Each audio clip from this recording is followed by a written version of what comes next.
I'm currently the chair of the Intergovernmental Council. I serve on the Charleston County Council, representing District 9. That's James Island, Folly Beach, Kiowa, and Seabrook. And Spencer, we'll go. All right, great. Thank you so much. I'm Spencer Wetmore. I'm currently the chair. So I'm Spencer Wetmore. I'm a State House representative for District 115, which is also James Island, Folly Beach, Kiowa, and Seabrook. I'm Alan Hoffman. I'm a James Island Public Service District Commissioner. We represent Cape Cod. Dave Schaefer, and I'm the JIPSD District Manager. I'm David Hoffman. I'm the Director of Wastewater Services for the James Island Public Service District. I'm Ross Appel. I'm one of the Charleston City Council members. I represent, I guess, the older parts of James Island, Country Club 1, 2, Riverland Terrace, parts of it that are in the city, and Bishop Gaston. And I have to show you a map to explain the rest. Yes, I'm Carol Jackson. I represent mostly the east side of James Island, but we also have those snake districts that cross each other. So I'm District 12 for the city of Charleston. Hi, I'm Troy Molyneux, James Island Town Council in Beaufort County. I'm Mary Houston with the James Island Public Service District. Hello, I'm Susan Milliken with James Island Public Service District Commissioner. Hello, I'm Brenda G. Grant. I'm a James Island Public Service Commissioner here on James Island, and I represent not just the city and the town, but I'm also living in the unincorporated district. So I'm Bill Woolsey. I'm Mayor of Town James Island. I'm Kathy Woolsey, BSD Commissioner, and I'm the chairman in charge of solid waste. Great. Do we have a motion to approve the minutes from last meeting? A second. All right, been moved and seconded. All in favor, say aye. Aye. Any opposed? Any deletions or revisions? All right, those are approved. Do we have anybody sign up for public comment? Randy. Randy Hinty. Hey, y'all, I know a lot of y'all already. I'm Brandy Hinty, I live at 615 Front Street. And I'm here to say thank you to, first of all, thank Wesley, when he's not here, for acknowledging we still have a common enemy doctrine issue between 611 and 615 Front Street with the county's water running off onto our land. I mean, there was a major improvement done by Jim Neal, but they don't have it quite right yet, and he acknowledged that. So, and I look forward to the solution there before a new neighborhood goes in behind us. And even if it involves opening the pipe up, my husband would actually love that. But this is something I have to disclose under seller's disclosure, a lot of you lawyers know, before I go to someone else. And I would like for it to be fixed before we go to sell our house. So, and then next, I would like to thank Mayor Woosley for banning Bill and Bill on the island, and that is, she used to be the first mayor in Charleston to come out and say that. There's so many people who are just so excited that you took a stand on that. I would like to thank King Honeycutt for all your hard work on the Central Park Riverland intersection. We may not have gotten what we wanted, but you worked really hard to try to get us there, and hopefully we'll have a good compromise. I'd like to thank Senator Jimmy Honeycutt for touring with the new director of DHEC and going through an act of Congress really to get permission to maintain from OCR. And that's like, I can't even believe that it's like real, like, but once you know all this, once you're pickle, you can't be a cucumber, and some of the stuff is ridiculous. But thank you so much. I would like to once again acknowledge Debbie Prever's absence. And I don't understand it, because y'all are talking about some of the biggest issues that y'all are all here at the table to try to solve, and I don't get that. Okay, Spencer Wetmore, thank you for your work in purchasing the convent from the nuns. I don't know if that's a done deal, but I know that you announced that was in the works. I'm trying to do that. I really appreciate that. I would like to thank you all for your continued efforts for improvements in the infrastructure here on James Island, and please consider lobbying the state to get more impact fees for new development so that current taxpayers do not have to absorb so much of the cost when improvements are needed. I was told by someone that like the PSD can just make that because of home rule, but then I was told actually you have to go to the state because they have a cap on impact fees. And I know that Kathy Movements work really hard, and you all have to try to get, you know, to try to get better infrastructure, you know, here where the Bailey infrastructure is. And so that's it. Thanks. Thank you, Brandy. Nobody else, so we will move on to the old business, and we have some updates on the Maybank Highway corridor safety improvements. Did you want to take that before? Yeah, that's actually in my presentation, but I'm assuming, I think, Councilor Jackson asked, I guess you asked John Thompson to be here to talk about the Maybank safety, the roadside safety audit that was performed 3 years ago. So there was a road safety audit performed about 2 or 3 years ago. I believe both of you actually participated in that. And there were a lot of short-term improvements that were identified that the DOT and the city were very quickly able to implement. And there were a lot of long-term solutions that were also outlined. And in the report, I have to share that with all the members, you know, like to see, and it basically said, you know, we need funds to do this. So we are pursuing a lot of those long-term improvements with the Maybank Complete Streets. One of those was a refuge for pedestrians. We're doing that with the mid-block crossing. We're also going to implement street lighting where the sidewalk really can. And also, you know, robust crosswalks wherever we can. So a lot of that is being handled with that particular project. One of the long-term solutions was a light at Fleming Road. I do believe he said there was a study that was recently done and it didn't quite yet warrant a light.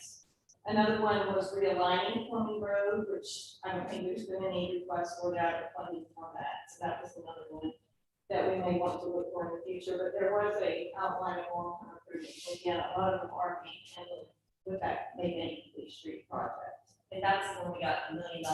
1.2 million for construction. That's correct. Well, I'll let you do the other presentation. Okay. All right, I'll go over here. She doesn't have a clicker.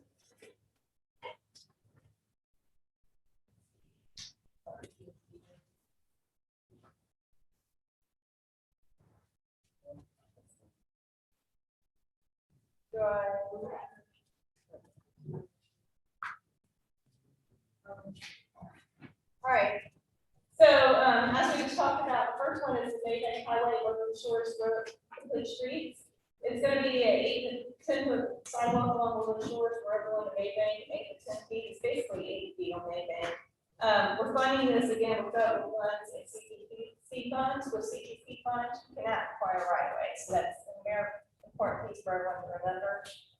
You can't acquire right of way with CTC funds.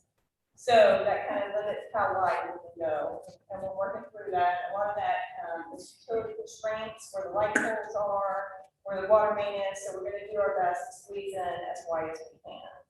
And we do have preliminary plans that are being reviewed. We're finalizing our participation agreement, which is the agreement with the feds that we have to have in place.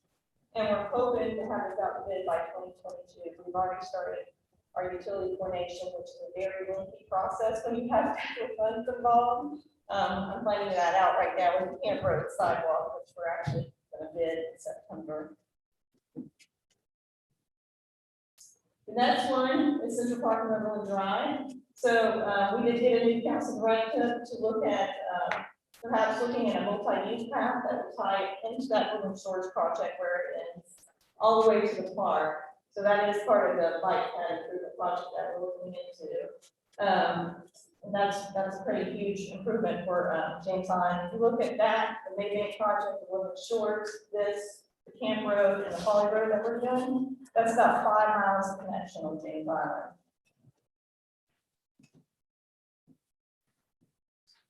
Next up, this is the west. This is the Central Park Drainage project. We funded the beginning of the design for this project last year. This is not an easy project. It has a lot of effects downstream and upstream. So he has asked for carryover funding for CPC, which is the second week in August. So we're hoping we can get about 200,000 more to complete the design for that. And then after that, we'll see what the construction costs are, maybe pursue some federal funds with this. Can I ask a question real quick? Sure. Where's the culvert, the new culvert gonna be? The same place the existing one is.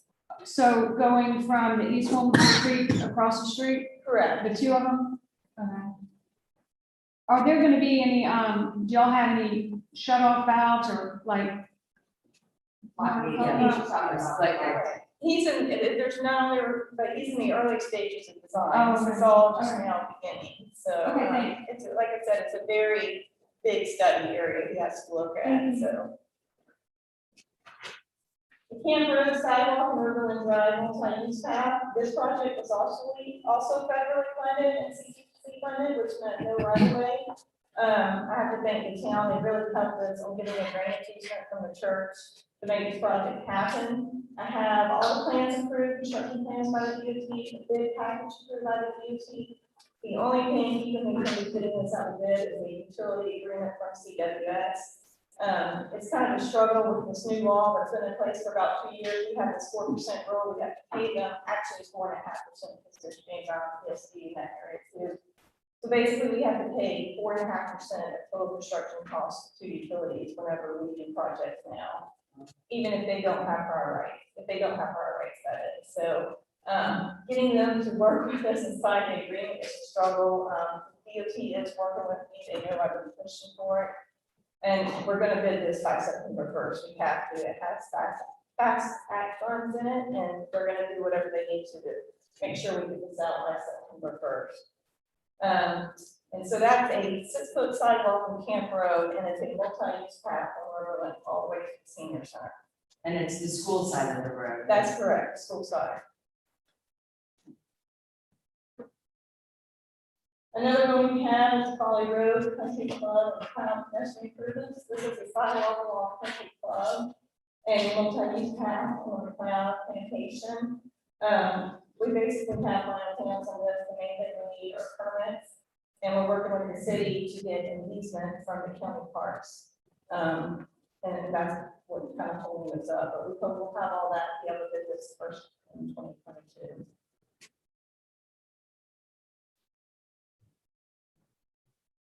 And I'm sure most of y'all are familiar with the Folly Road bike head improvement project. We're installing anywhere from 7 to 8 feet, depending if it's on the east or west side, or it falls all the way from Ellis Creek to slightly past the Walmart. We did just get an agreement from the DOT. I'm happy to say we were able to get out the extra wide sidewalk. They will now maintain that due to the new Police Street policy. So, he was asking before he left, he's like, I think I have to take this back to city council, and I said yes, and I think the town has already reviewed that maintenance agreement and provided comments to Sheila. And the category exclusion they have indicated will be approved by next week, which means we can begin right away next, and then this month.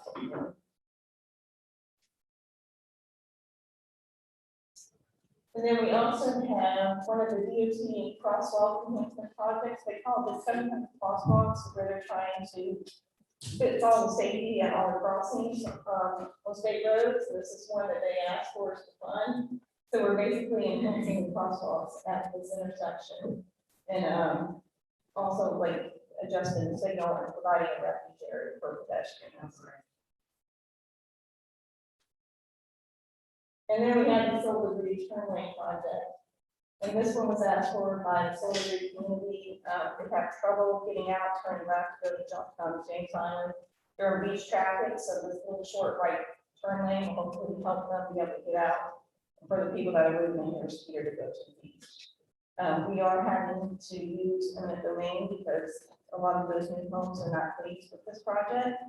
So we're preparing as if it's illegal, hopefully they'll take that for the next month or so. And then we have to wait 30 days before we can actually advertise. Fort Johnson is Sessionville Road. So we have about 90% plans complete. We're, again, this is being a little bit held up by CWS. Completely understandable. We have, it's like, they said it's $2 million. It goes all the way out of Palms, their water line. So we are working with them. They told us they would have their plans by January. Also, we've been made aware that Dominion is burying all the transmission line from the ground. So that was supposed to start happening in October, and they told us this week that they moved it to March. So we have a meeting next week scheduled with them to see if we can still bid this in January. Will they work with us and maybe focus on that area first? If there's anything we can do to expedite the transmission in this area, that would be helpful. Do you know the full scope of what they're there, where they're there? I do not, but I can find out for you. Yeah. I think it's a good plan, so, okay. Great, thanks. The next one was the Fort Johnson Road and Camp Road intersection. So we took this to county council in April. And there's one property owner there in the corner of that old house. That house is very similar to her. She doesn't want anything to do with the project. We have to do some borings to see if there's contamination, because there's to be a gas station there. We sent her a letter before we filed it with me. She said she would sign it, then she decided she wouldn't, then she decided she would. So I got a right-of-way agent working with her. He is actually meeting with her lawyer in 2 weeks, because she struggles. One day she'll sign it, one day she won't. So we're trying to do everything we can before we give it to eminent domain. So we're gonna give it one more month to see where it goes. The northwest? It's the old store that's boarded up. She actually canceled a meeting with him 3 times, so we had to go to her house. And, you know, like I said, she's just struggling with it, so we're trying to be patient and work with her. You have to take down the house. We don't have to take down a house. She just is, you know, I think she's somewhat fearful of that, but as you can see, we're doing everything we can. Right. We're almost in the entire right of way, the sidewalk, the property, and that's it, but we do have to do the soils investigation, because they will be disturbed during construction. The sidewalk is going to be on the south side of the council. That's gonna be- Yes, All the way to where the sidewalk extends on the north side. we will, wherever there's sidewalk, we will definitely tie into that sidewalk. Now, the guy on the other side of the fire station, on the stone post sign, he keeps on being wishy-washy, is he gonna allow us to construct a sidewalk on his property or not? And his argument is that sidewalk doesn't connect anything, so why are you gonna do that? And, you know, I explained to him, we try to build a sidewalk wherever we can, when we have the opportunity. So it could change on that side, but anywhere there's existing sidewalk, we absolutely have to put back the sidewalk to connect. There's no sidewalk. Yes, there is no sidewalk right there, but if we can install it. Yeah, and they're moving. Correct. Everybody had that, we had no sidewalks anyway. That's vacant property, right? Isn't that just tree line? On the side, stone post place to buy. The stone post one, Oh, yeah, on he's the corner. renovating that Okay. house, and I think renting it again or something. It'll be connected to everything else on James Island. Right. Again, we have to, you know, his point is, well, it doesn't connect anything, it's sitting close to my house. I told him, if you eliminate that green space, this is a concept plan right now. So we'll continue to work with them. He's talking to us and he's willing to listen, so we'll see where that goes. I was talking to the people in Station 7, last week, and they're planning before the end of the year, they're gonna be doing an upgrade on Station 7. So we need to make sure whatever is being done through this project doesn't either have to be counter, indicated with what they get ready to do, so we don't undo something, or we don't double do something or something along that line. So they included as part of this plan, Charleston Fire. Yeah, so actually they participated in a road safety audit when we did short-term improvements. So they've been involved in the process. It's been a while since we circled back to them, but they should be fully aware. We'll circle back to them. The TOT, we, you know, walk us through the DOT to make sure they're gonna approve what we propose.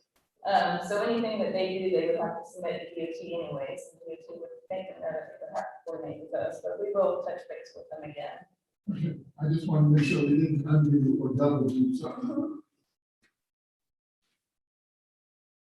Okay, the Fort Johnson Road and Lighthouse Boulevard safety improvements, I really don't know what the status of this was. I just heard that we did some CTC funds for. We're still That's- waiting on a DOT permit. Okay. And then we have our Lighthouse Point Boulevard sidewalk project that construction just recently started on. I don't think there's been much work this week. We're working with Ashley to make sure that the trees are gonna be trimmed properly and preserve the good ones. There are some dead ones that are gonna be taken down. So we are working with her on that. I do know there's an 18 feet duct that I heard is going to pull up this project. Hopefully they're just saying that because a lot of times AT&T says that and they wait for the last minute to do stuff. But we're working with them and we're gonna work around that. Also Comcast did mention, and I'll send you an email, that when they do their lines this week or next week, people are gonna have to lose their cable for the night. So I'll send you a Okay. notification on that. Which one is, so the sidewalk is going to be on the west side? It is, and to be honest with you, I just took over this project, so I have to. I mean, is that the youth soccer club side? It is. Well, there are lots of us there, and there were tree removals already permitted on the other side, on the church side. Yeah. So the sidewalk is, I guess, for drainage. For drainage. So drainage is on the east side. There's a big culvert crossing and in the DOT, we have upsize the culvert as well. So how do we find out how many trees are impacted on the west side? It's been permitted with BZA, is that correct? Yes, Yeah. yes, I've got a list of the, Okay. the grand So they trees didn't that even are, go to BCA, they're all dead and dying? they weren't grand trees. I think all of the trees have already been taken out from the west side. There's a few that we've noticed, like there's a couple dead pines you'll see kind of close to the Fort Johnson Road. There's like a little clump of 3, I think, that we looked at, and like there's no tops to them. Is there anyone I can get with you and Sure. and see? Yes. Is that- Yeah, and she's, So the and branch trees taken off. Just go around it. I'll get with Ash and look for plants. so, I can tell you, Ashley has asked me, make sure we have arborists out there when we do this tree trimming, because these trees are important to the town.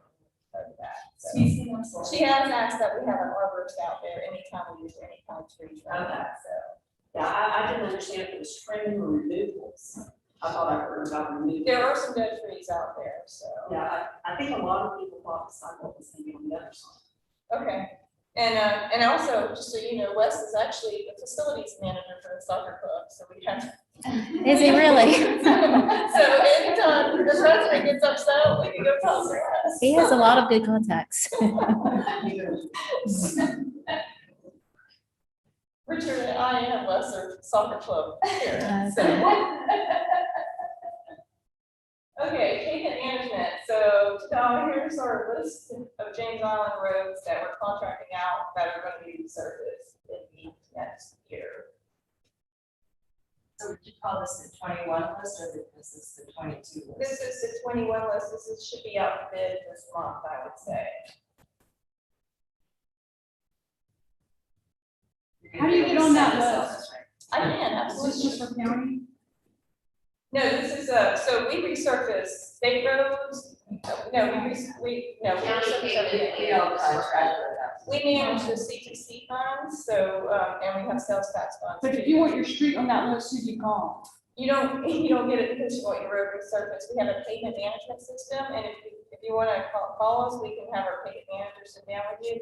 So she has a system, a database. She actually has a truck go out every couple of years and look at the pavement and assess it and determine what kind of treatment is needed. So it's a very technical process to determine which road needs resurfaced. So is TST or CTC? This is TSD. I know I'm using TST with type roads. Always has. There's always been a category.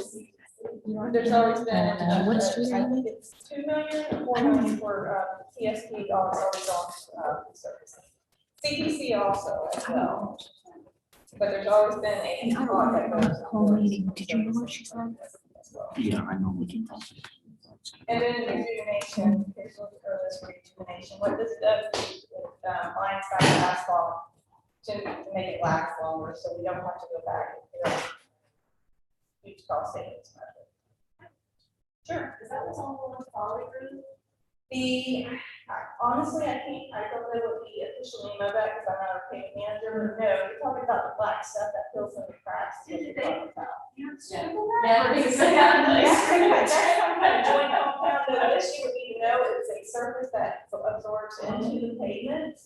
And so it just looks like a regular road, it just holds it all together, so it looks the same. To the official question. I wondered that myself.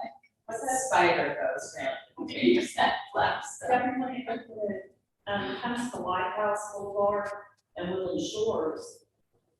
What is the pavement rejuvenation with the sidewalks? I mean, does that come first? Or do you do the sidewalks first? It doesn't matter because the sidewalk is going where the ditch is. So this doesn't impact the sidewalk. So that project that our stormwater folks just managed, where they, increase the phone sidewalks and the golf course and the canals, that was actually done as part of what we need to do for the sidewalks on Woodland Shores.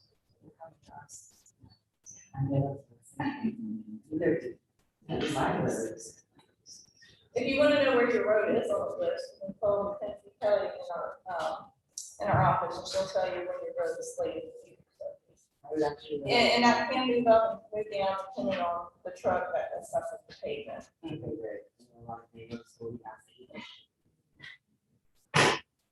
And then we have some rural roads, and these are roads, in unincorporated James Island. We have a lot of issues because a lot of times there's surveys on top of surveys that conflict with each other. There's limited right of way. There's just a lot of conflicts. There's large trees in the area, so what we can do is very limited. So these roads are quite challenging in figuring out how to bring them up to county standards. And you can see we've already done some kind of road. There's one section still left to be done. There's also Arthur and Donnie and Raphael. So we're working through those right now. So Debbie, what's the gradation between Donnie's, the conceptual plans? That's at the lower level. Yeah, so 30% is the highest of the three that are. correct, yeah, and so conceptual, the reason why we have conceptual is we made the engineer come up with 5 different alignments because the right of way is limited. How do we use the kind of owners and bring this road up so that we get paid? Right. Like I said, there's a lot of cities, there's limited right of way, there's drainage issues, so we really had to look at that for a whole year, what's the best way to go about this before we start spending money on full design. At what point do you reach out to the neighborhoods so that they know? So we've been reaching out to neighborhoods from the beginning on this one. This is something they've asked for, and I tell you, Councilwoman Johnson, these roads are very important to her, and she stays really involved in them as well. Please coordinate with us too, because we have a sewer system that runs through there. And I know that the road where it goes down doesn't actually follow the easement Okay, for the road. right, And see, that's where and we put the sewers. that's a lot of our struggles, and sometimes the right of way, there will be a house in the right of way, so those are the issues we deal with on these little roads, they're very challenging. In the process of doing all these roads, are we gonna be converting any of them from private roads to county roads, or from state roads to county roads, or, the mishmash that goes along with that? County roads is the goal, to bring these up to county roads. Now, for a while, Public Works had this non-standard county road program. We're trying to do away with that and bring these roads up to county standards. That's the overall goal. So this means a lot of right-of-way acquisition for all these projects. But are they gonna be doing more ditch work then too, to? Yeah, all that, we have to meet all MS4 Not requirements perfect, over got it. there, so. Right, and the open ditches. Yeah, like I said, these projects are actually more challenging than any projects because of all these issues. But I think there's a change of ownership thing. Like, there's no. These would be county maintained roads.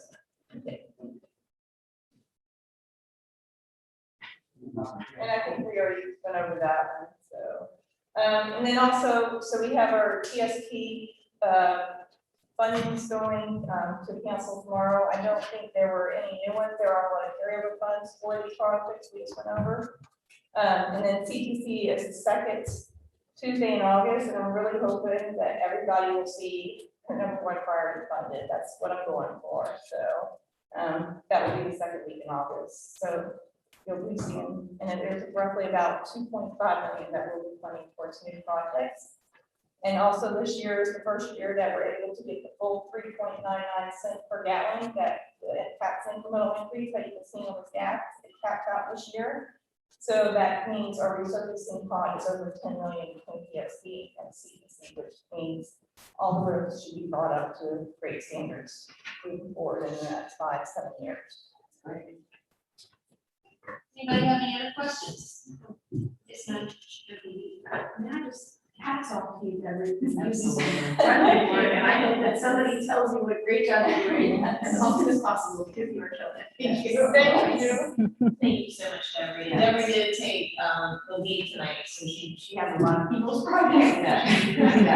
Well, good Deborah. Exactly. Thank you so much. And I know that was 30 minutes, about 1 hour, so there's a lot going on, even though we're in the off season right now. PSP, Alan. Update on the water quality assessment. The PSC has so much going on right now for the water quality, and hopefulness. But I just want to make sure everybody got to know what we're looking at.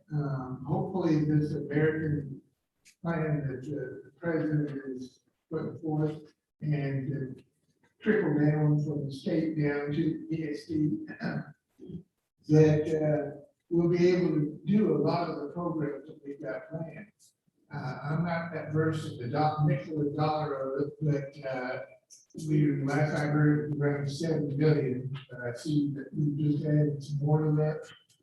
We'll get into that. And I would like to let Mr.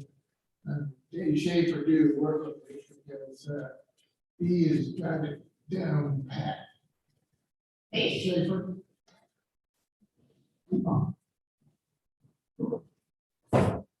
Right, so we have, first of all, I started here in November of 2020, and we had a James Island Creek Task Force meeting shortly after that.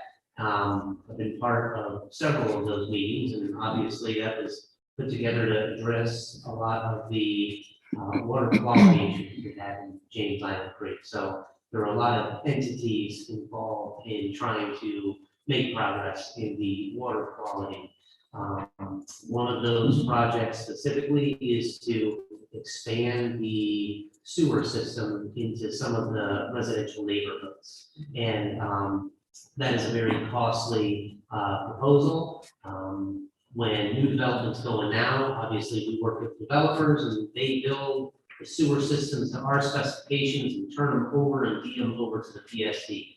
This is not the case, and a lot of the residents in the Julian Clark neighborhood, they're on septic and they're waterfront, and obviously, you know, we want to address some of the water quality issues by getting those residents on sewer. I can tell you that the proposed project, based on preliminary estimates from our engineer, to sewer 208 homes in the Julian Clark neighborhood is well over $7 million. 7.1 several months ago. I'll go through a timeline. It'll be 7.3, and that's just an inflationary 3% by the time we would be able to put pipes in the ground over there. And so many stars would need to align properly to be able to move forward. And I'll go through the ideal scenario. I'll go through the plan B.